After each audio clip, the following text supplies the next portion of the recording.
Twende. Kuna nini? Mama twende mama. Twende bwana mama.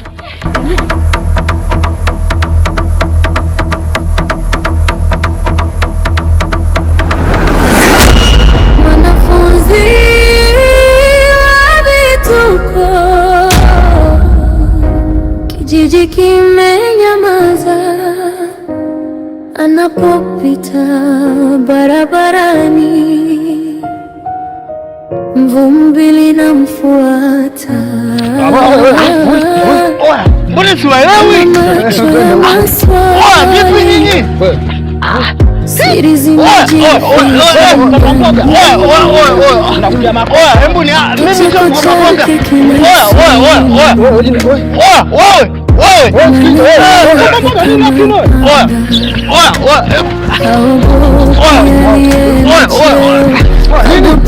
Hebu ni gani bwana? Wewe msikogopi. Msikogopi. Wote wawili msikogopi.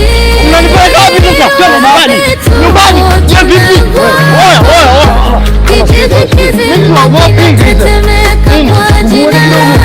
Mwasha tangumi. Mikononi mwako utapeli, mateso, manyanyaso, moyoni mwako giza lako linatuvuta kule.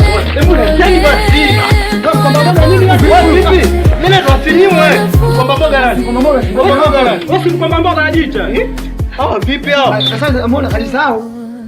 Si ndugu yenu? Oya Mtemi, hivi unaelewa? Nani mkomba mboga hapa? Wewe hapa. Mimi sio mkomba mboga, mimi naitwa Mr. Sinyimwe. Subiri kwanza. Wewe unatakiwa ukae kwa kutulia kwanza, kwa sababu wewe umewasumbua sana watu hapa kijijini. Oya Mtemi, mimi namsumbua nani? Namsumbua nani? Nisikilize Mr. Sinyimwe. Kaa kwa kutulia kwanza. Hebu sikilizeni, hebu mpelekeni ndani kwanza, huyo anasumbua. Nyie nisikilizeni niambieni. Huyu bado chizi. Yaani akili zake hazijarudi. Mwanzo alikuwa anafanya hivyo. Hapo mbebe huyo. Embo tuelewane. Mimi mnajua niko timamu. Sawa? Tena niko timamu aswa. Ngoja kwanza nisikilize mkomba mboga. Kaa kwa kutulia pembeni. Yaani wewe unatakiwa utulie kwanza jamani. Huyu kwa nini anatusumbue kichwa? Hebu sikilizeni. Fanyeni mnampeleka ndani wewe kwanza. Mimi niko sawa jamani. Kama kweli wewe upo sawa. Hizi ngapi? Hizi. Si mbili hizi. Hizi mbili. Huyo chizi. Maana kwanza ndio alikuwa anafanya hivyo. Huyo kavurugwa akitaka kuwa sawa. Tuheshimiane. Mimi sio chizi. Jamani. Pelekeni ndani. Mimi niko timamu wewe. Mtoka. Kuna nyumba jirani, mlango haujafungwa, ndani kuna kilio, sauti za watu. Nini Aisha? Mama. Mama, kwanza simama hapo kwa sababu. Nini? Aisha mwanangu. Mbona umenitoa mkuku kule na sehemu ile salama? Mimi nimeenda kuomba msaada. Mama, we ujui tu. Yaani huyo mzee mbolimboli anasifika hapa kijijini kwamba yeye ni mchawi. Kijiji kizima. Aisha mwanangu, kumshutumu mtu mchawi neno zito hilo. Wewe una uhakika gani? Mama, uniamini mama Ina maana mimi sina uchungu na mwanangu mpaka je kutoa pale. Aisha, ile sehemu ni salama na mimi nimeenda kuomba msaada ili tumpate mtoto. Alafu wewe unaniambia mchawi.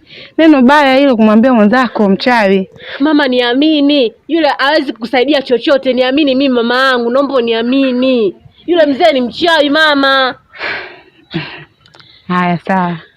Nisamee mimi. Ila mama sijapenda ulichokifanya kwenda kwa yule mzee. Sijapenda kabisa yani. Basi Aisha mwanangu. Mlango haujafungwa, ndani kuna kilio, sauti za watoto, mauaji yanaandikwa kwenye ukuta wa ukimya, uchawi kwenye macho ya waliokuamini. Anavaa sare ya shule, mifuko tupu, lakini mfukoni amebeba laana.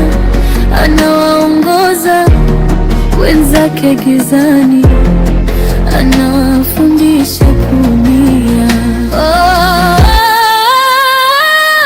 mwanafunzi wa vituko, tunakuogopa. Kijiji kizima kinatetemeka kwa jina lako.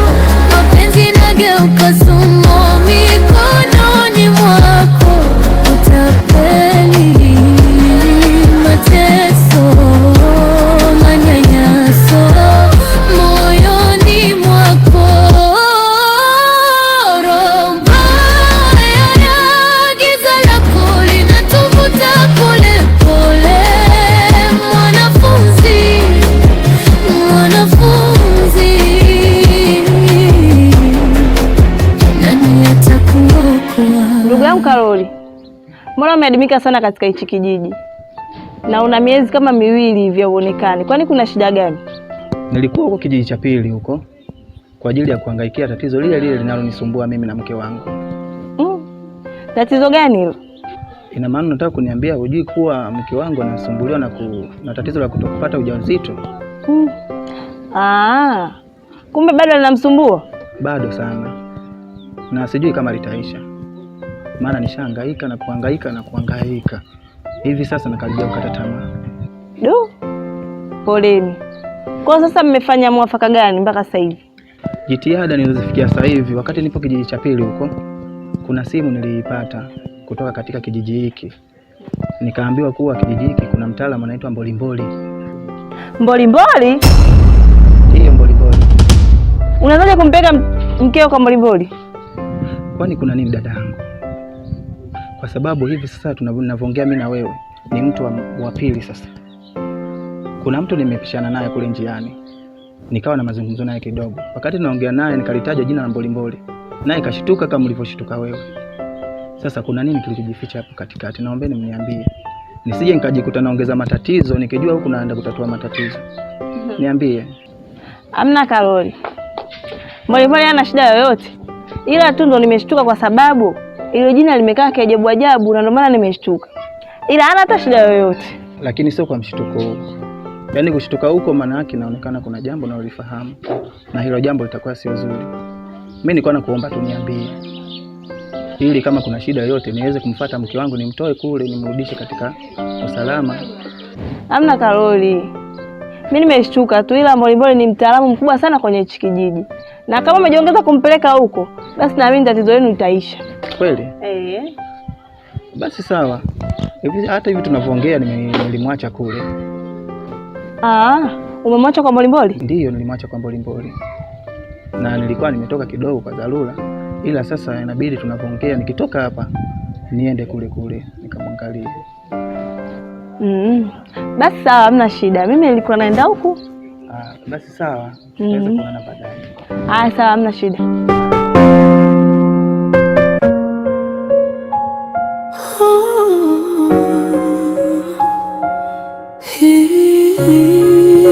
Ndugu yangu Mtemi.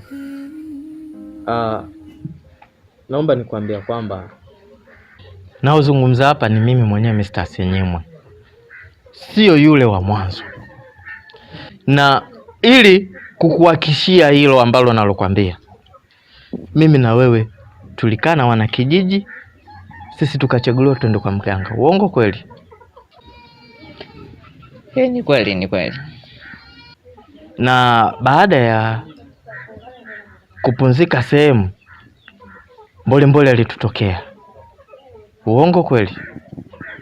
Ni kweli. Kwa hiyo ni mimi mwenyewe.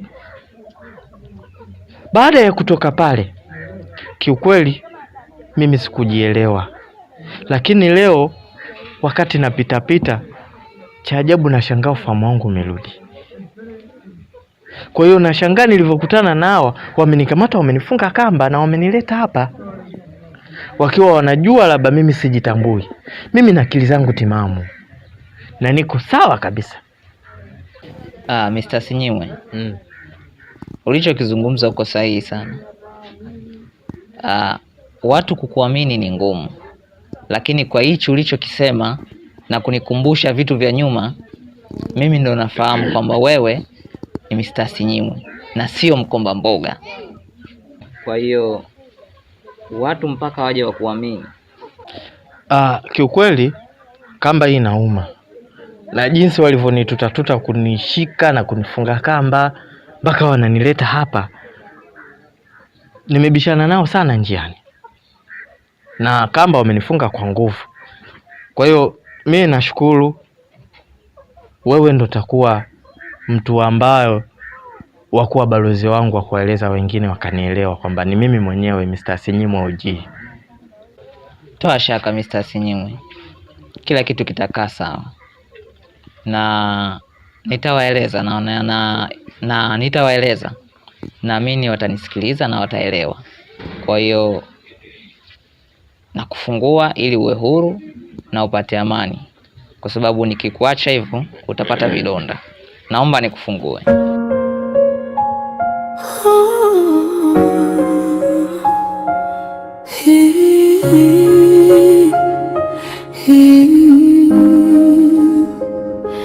Hii hadithi ya usiku ya kijiji bila usingizi, mboli mnoli wanamtaja kwa sauti za oga.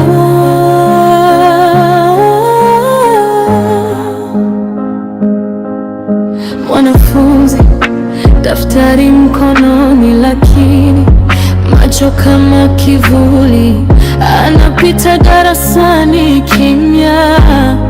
Walimu wanafiki, wana baridi mtani, milango inafungwa mapema, watoto hawawezi cheza nje anapocheka. Mbwa ulia mbali, vichochoro vinanuka siri.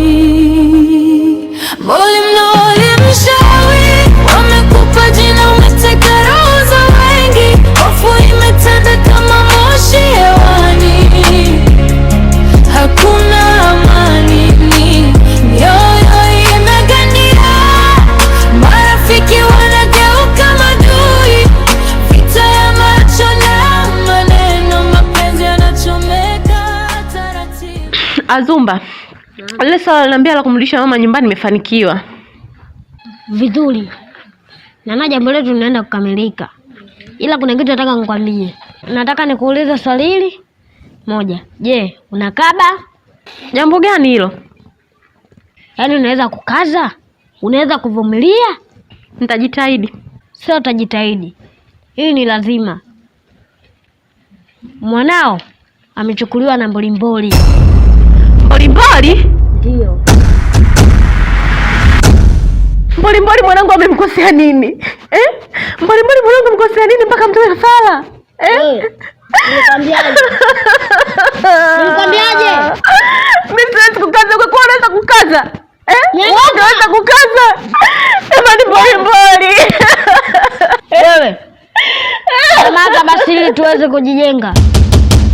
Nyamaza.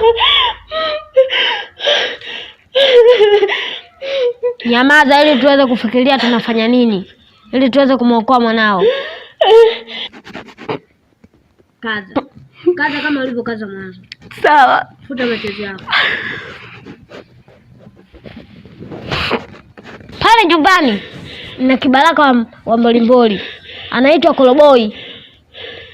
Koloboi sasa hivi anasikiliza mimi. Kule anaenda kaa bua tu, anachoambiwa analeta kwangu kama mbea tu. Kwa hiyo huyo ndo nitamtuma akamchukue mwanao, ila sasa sitaki ulie, unaweza kwenda nyumbani. Haya.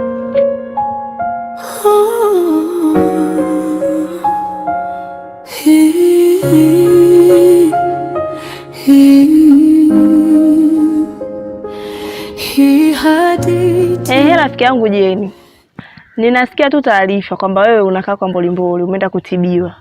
Ni kweli shoga yangu umeenda kukaa kwa ule mzee? Shoga yangu, hayo mambo ya kweli, hata sio uongo. Usiniambie.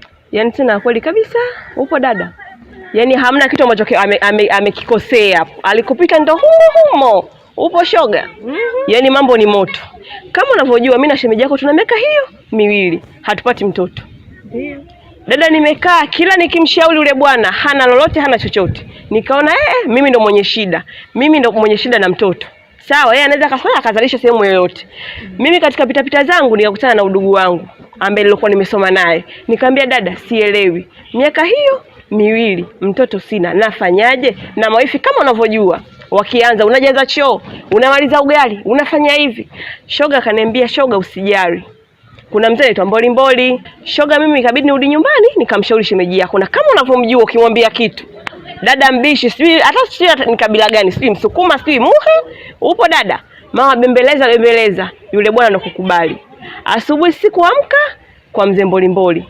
Kufika pale, bwana kaelezea shida zake, mimi nikaelezea shida zangu. Shida yetu kubwa nini? Ni mtoto. Mzee Mbolimboli akatuambia, hilo jambo lile limeisha. Kwa hiyo wewe bwana, inabidi wewe uende, mkeo abaki hapa. Uenda kamchukulie nguo, mkeo abaki hapa, aendelee na tiba. Ulibaki?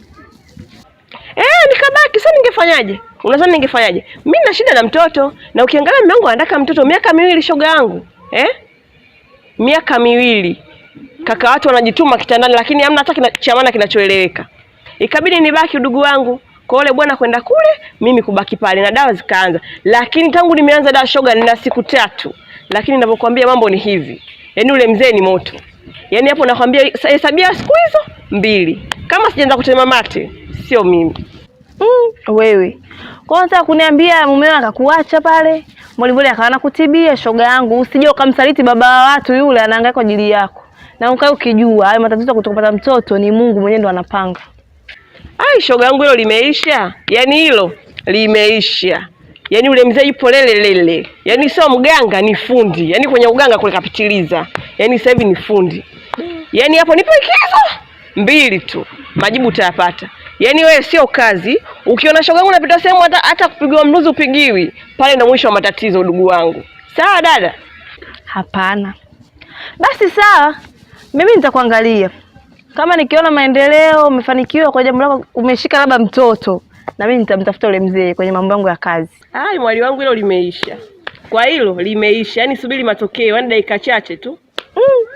Haya ngoja tuone. Shoga yangu ngoja mimi niondoke, maana yule mzee nimemwaga kanipata nisichelewe sana niwahi kurudi nyumbani. Sawa poa, basi baadaye. Haya sawa. Haya.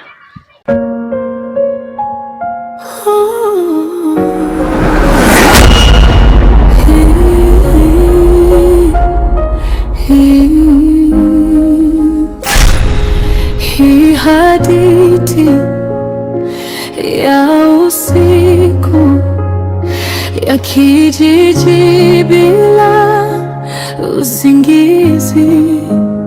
Mbolimboli wanamtaja kwa sauti za oga.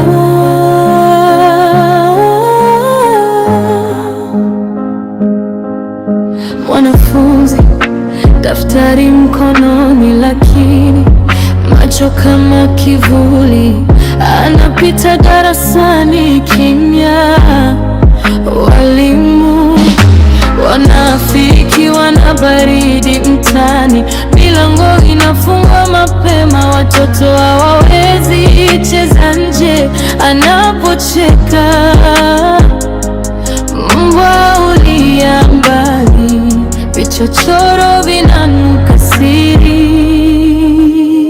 Mbolimboli mchawi, wamekupa jina, umeteka roho za wengi. Hofu imetanda kama moshi hewani, hakuna amani, mioyo imegandia.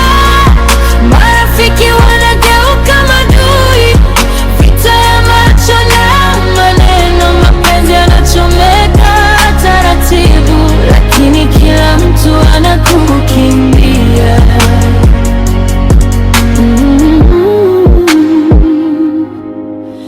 Kijiji kimejaa tetesi, hadithi za usiku zinazidi.